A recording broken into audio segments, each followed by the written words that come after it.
نصلي ونسلم على رسوله النبي الأمين المكين الحنين الكريم الرؤوف الرحيم أما بعد فأعوذ بالله من الشيطان الرجيم بسم الله الرحمن الرحيم إنا نحن نزلنا الذكر وإنا له لحافظون صدق الله مولانا العظيم.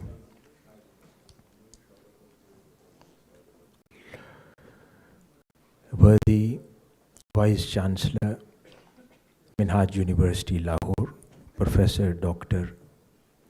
Sajid Mahmood Shahzad, Secretary General, Minhajul Qur'an International, Khurram Nawaz Gandapur, Honorable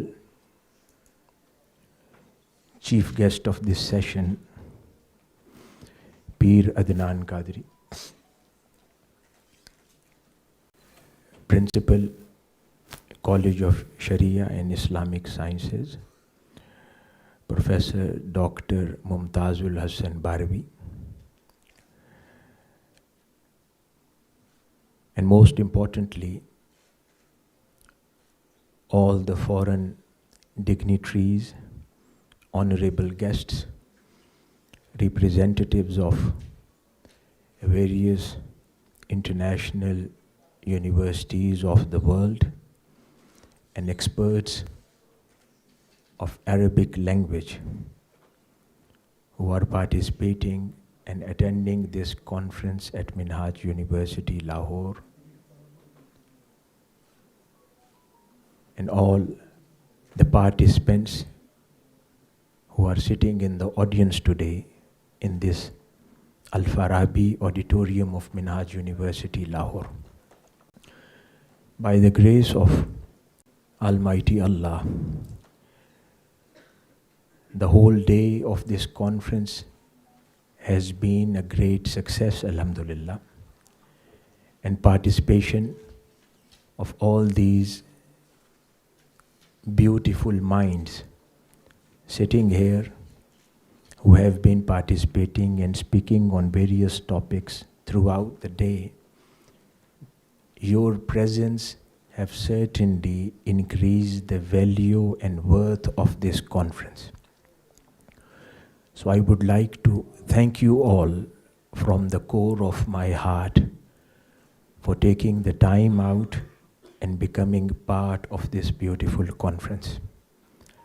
I certainly believe that this conference on language and especially on Arabic will have a long-lasting effect, not just in Pakistan, but for all the Arabic lovers in the world. Before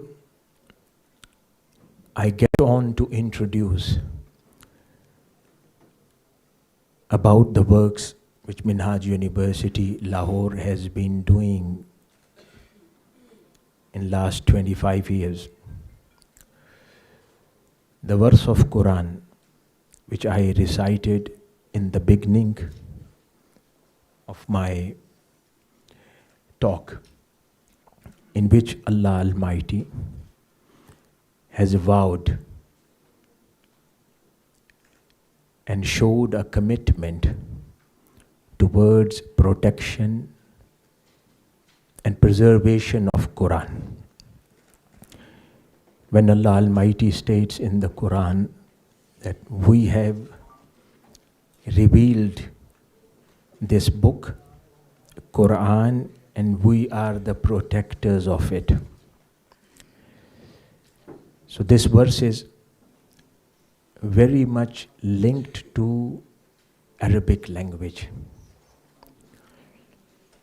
And how that is linked to the Arabic language, we have seen hundreds of civilizations in the world. We have seen countries, languages, literatures, cultures. They emerged and then they disappeared after the passage of time. We have seen Hammurabi civilization, we have seen Greeks, we have seen Latin language and literature, we have seen so many other languages. But couple of thousand years down the line, when we look at the formation of those languages, when we look at the literature produced by those languages or literature produced in those languages, everything has certainly changed. The Latin language does not exist in that form and condition when and where it used to be right at its beginning. If we look at Sanskrit from South Asian tradition, it does not exist anymore. And later on, other languages have come out of that original language. And you will find a rare number of people who exactly know Latin language or Sanskrit today. Or you will hardly find an experts of those languages. Same is the case with Latin language. Many European languages have come out of that original Latin language, but Latin language does not exist in its original form. Whatever the language was in which Bible was revealed, that language does not exist anymore. So only the translations are there, and nobody can authentically appreciate the original work of Bible which was there at the time of revelation. But when Allah Almighty vows and commits to protect Qur'an and its message, so certainly a blessing which has been revealed for Qur'an, the Arabic language automatically gets benefit of it. Because till the day of judgment, Qur'an is going to be protected by Allah Almighty, and nothing will be changed in it. So the same blessing will carry forward for Arabic language as well, because the word of Qur'an which has been revealed for Qur'an, it is in Arabic language. So till the time this Qur'an will stay intact for the guidance of Ummah, the Arabic language, its literature, and its understanding will also prevail till the day of judgment in the same manner as it was there 1400 years ago. Another important aspect of this language, if you see the formation, the grammar, this book was revealed, Qur'an was revealed 1400 years ago. Even after the 1400 years have passed, still the same grammar is there. People who ever want to learn Arabic, they would understand the same Arabic today, 1400 years after, in the same manner that the way they were understanding Arabic 1400 years ago. What a beautiful blessing this language has received from Allah Almighty just because of Qur'an. Even if you look at English language, so just 100 years ago, the English of Shakespeare is completely different than whatever the language is used or literature is produced in today's English. How come Arabic is continuing in the same manner with the same grammatical understanding the way it was 1400 years ago? This is actually a miracle of Qur'an which has been showering its blessing on the language as well, the language in which Qur'an has been revealed. So Arabic has a special gift just because of Qur'an, because Qur'an was revealed in this Arabic language. So that's why when we have this conference on Arabic language and literature, so it has a special place in the faculty of languages or in the field of languages. Whenever we speak on Arabic, so certainly it has a special place, not just because it is a language of a major part of the world, but because it is a language of Qur'an. And it will always carry that importance till this language is used for Qur'an and for the propagation of the message of Qur'an. So Qur'an and Arabic, they both goes hand in hand. They cannot be separated. So always we have to keep that thing in mind, that whatever we do with the Arabic language, we should be understanding that this is a language of Qur'an, so the sacredness of it should be maintained always in every situation. Dear audience, one last recommendation in regards to this conference organized on Arabic language. Today, the world has changed and evolved on such a fast pace. And this evolution is in regards to artificial intelligence and computing and digitization. As artificial intelligence and digital world has affected and benefited every single walk of life, in the same manner, languages should also benefit from the same science. And how that can work. At Minhaj University, Lahore, a couple of years ago, we were able to establish a corpus research center. It is a center which was established in collaboration with University of Shanghai at Minhaj University, Lahore. And that exclusively deals with languages. And I am glad to share this with all the respected participants of this conference, that at the moment, under this center, almost 32 projects are under development, which are related to Arabic, Urdu, and other languages.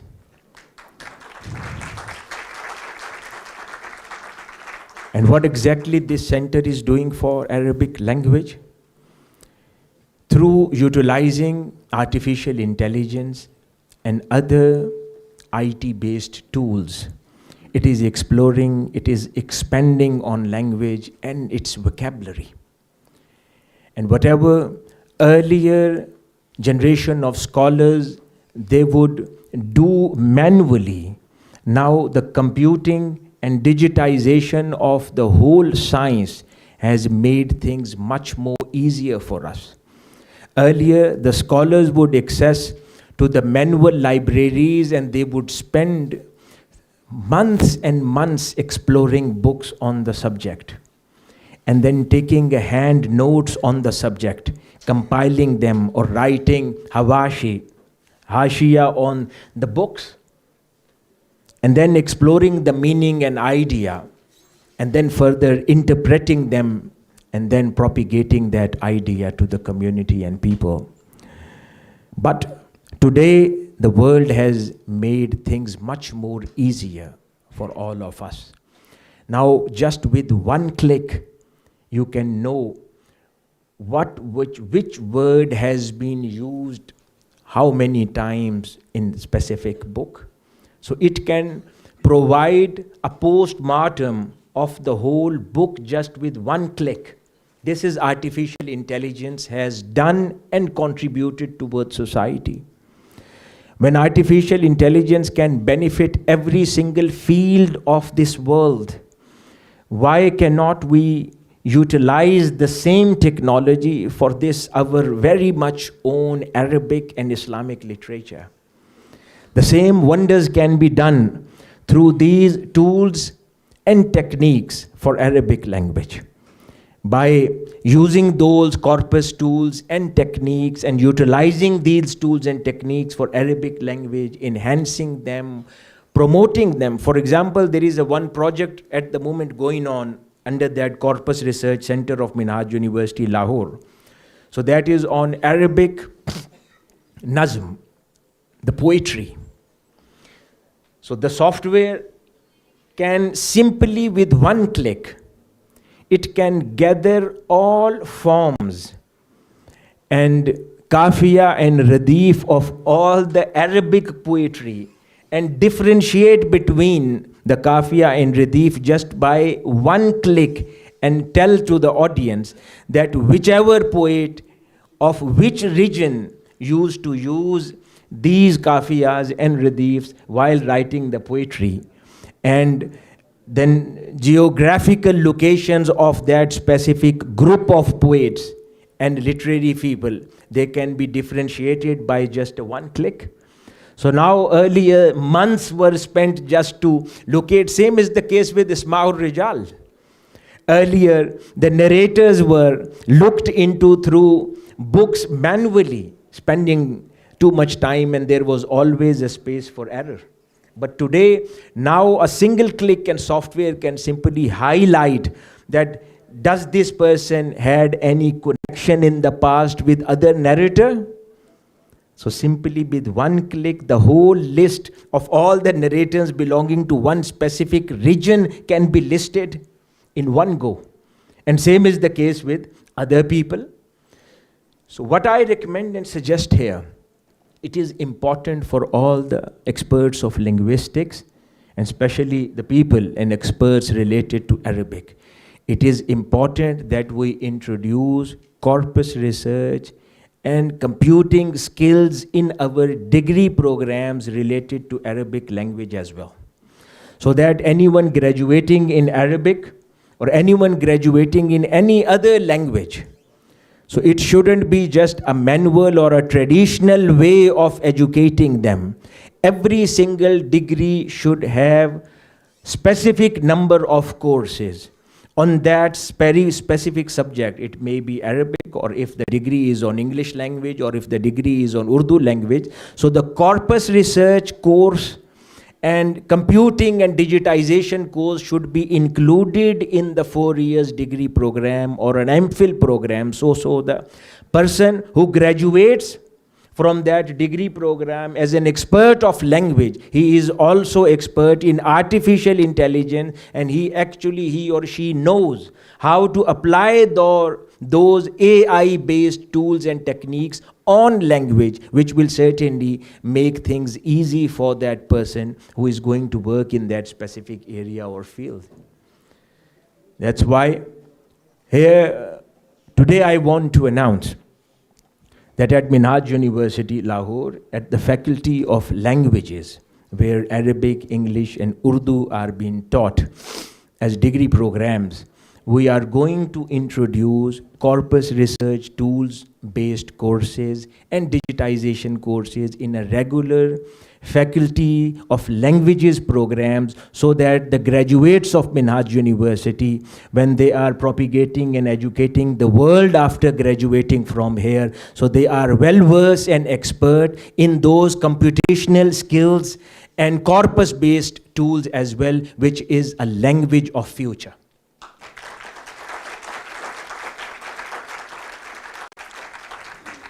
So I'm sure, inshallah, in Arabic language programs, these courses will also be inducted and incorporated as a curriculum of those 4 years degree programs.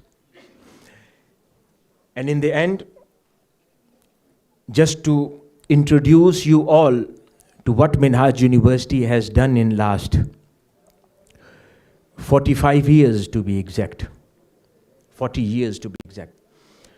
This institution was established in 1986 by Shaykhul Islam, Professor Dr. Muhammad Tahirul Qadri, Maddazillahu Ali, with a vision and idea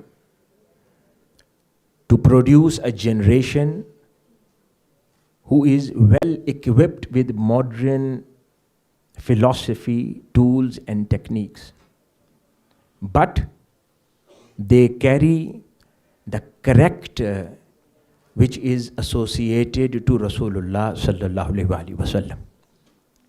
A Muslim character, but modern education. So this institution was established to give that kind of a combination. And alhamdulillah, in last 40 years, this institution has expanded in a manner that the world is connected to this institution in a beautiful way. At the moment, we have 36 schools and departments running under the banner of Minhaj University, Lahore, where 15,000 students are studying. And we have 150 undergraduate, postgraduate, and PhD level degree programs which are being offered here under 11 faculties. 36 research centers are working at the moment in Minhaj University, Lahore. And every single research center is uniquely positioned in a way that that center is filling some kind of a gap in Pakistan. Just to give you a little example of few of such centers. As we all know, Pakistan is a country of almost 25 million non-Muslims. Pakistan is a country of 250 million people, and out of those, 25 million roughly non-Muslims are living in Pakistan. As a Muslim student travels to other countries of the world, they are eligible and allowed to do their master's or PhD in Islamic studies. But unfortunately, that wasn't the case in Pakistan for those minorities living in the country. For example, the Hindu living in Pakistan did not have that opportunity that a person could do a master's or PhD in Hinduism from any university. Or a Christian could do master's or PhD in Bible studies from any university, which is their fundamental right. So Minhaj University, as I have mentioned, that university has been filling the gaps. So Minhaj University initiated and inaugurated a school which is called School of Religion and Philosophy, which is headed by an Australian Christian professor. So we opened that center, and today it is the only center in the whole of country which provides that opportunity to 25 million non-Muslims living in the country. Now they can come and do their degrees in their own religion through their own teachers of their religion. Another important aspect of this university is Islamic banking and finance.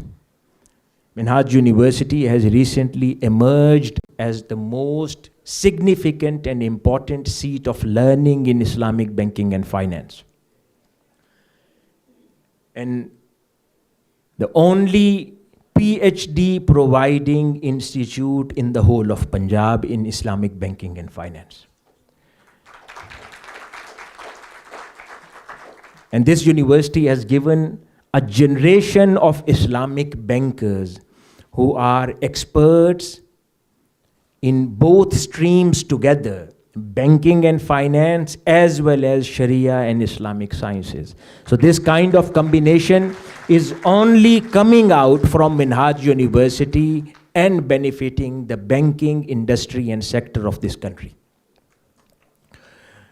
Another interesting initiative from the research centers we have here, the whole of country, Pakistan has a beautiful coastal line which is more than 1,200 kilometers.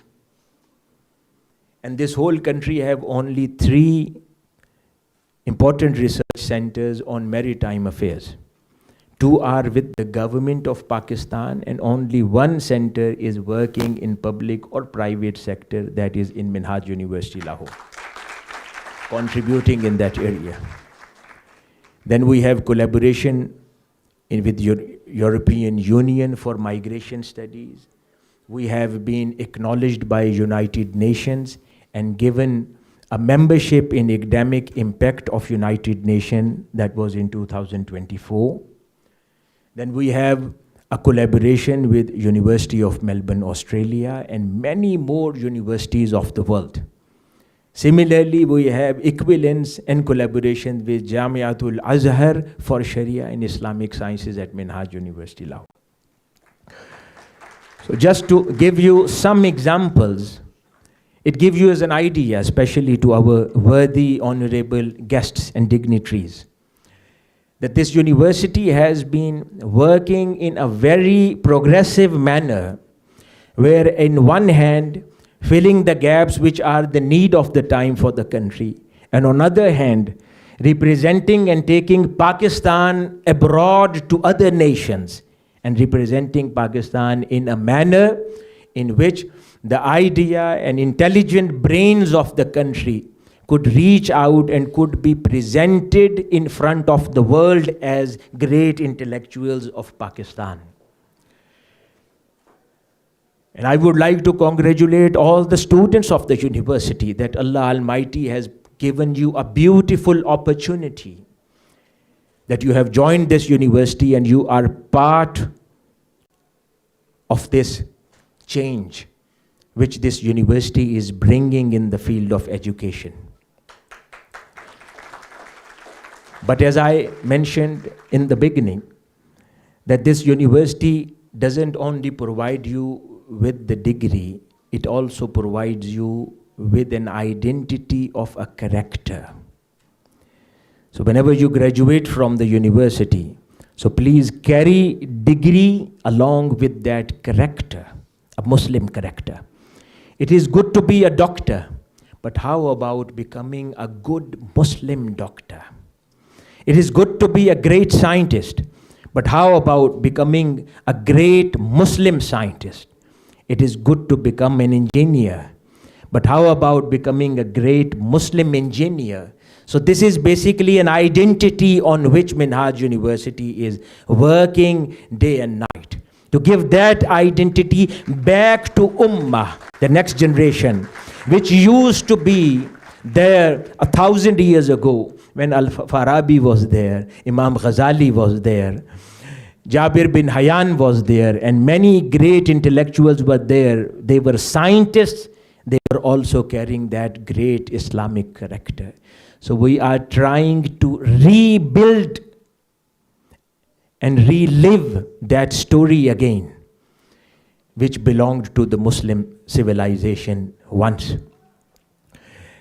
And Arabic, and people who are studying Arabic language, so you are right there at the heart of this important message. But it is important to connect this linguistic and literature exercises with modern tools and techniques, so that whatever you are learning, that stays relevant in future. If you do not get used to those modern tools and techniques, whatever you are studying today, that will not be relevant probably 10 years down the line. So all the universities need to move towards that technology and revolution which is related to artificial intelligence, digitization, or computation. In the end, I would like to congratulate the Faculty of Languages and Faculty of Sharia and Islamic Sciences at Minhaj University, Lahore, and Jami'a Islamiyya Minhajul Qur'an, and the whole management for organizing such a beautiful conference. I pray to Almighty Allah that whatever the purpose of this conference was, may Allah Almighty bless us all with the goals and objectives which were set for this activity. And all those guests, I would like to thank you all again for taking the time out and becoming our guests. And you are always welcome back at Minhaj University, Lahore. And we will be more than happy to see you all again at some other point of time in some other event organized by Minhaj University, Lahore. And I once again thank you, our very dear friend and brother, Pir Adnan Qadri, who has joined us, a former minister from KP. So he was kind enough to take the time out and join us all here for this conference. Thank you very much, and wassalam.